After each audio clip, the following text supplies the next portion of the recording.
Bukod sa paghahanda sa seguridad sa mall voting sa Albay, naka-standby na rin ang mga pulis na magsisilbing electoral board sa Hatol ng Bayan 2025. Ang detalye sa balitang pambansa ni Gary Carillo ng Radyo Pilipinas Albay.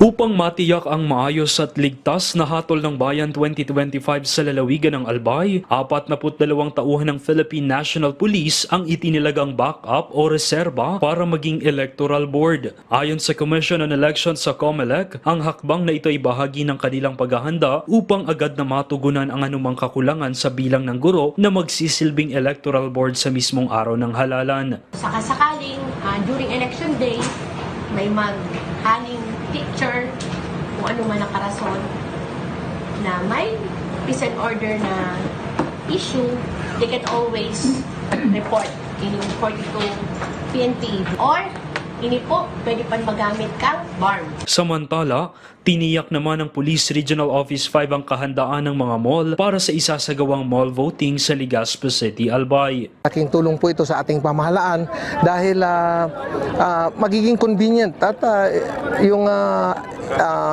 ambience po ng voting center ay maganda po. Sa patuloy na pagsisikap ng COMELEC at PNP na tiyakin ng isang maayos, ligtas at mapayapang eleksyon, umaasa ang mga otoridad na magiging maayos ang proseso ng pagboto sa darating na Mayo. Kasabay nito, hinihikayat ang publiko na maging mapanuri at sumunod sa mga alituntunin ng halalan upang masiguro ang isang malinis at patas na Hatol ng Bayan 2025. Mula sa Radyo Pilipinas Albay, Gary Carl Carillo para sa Balitang Pambansa.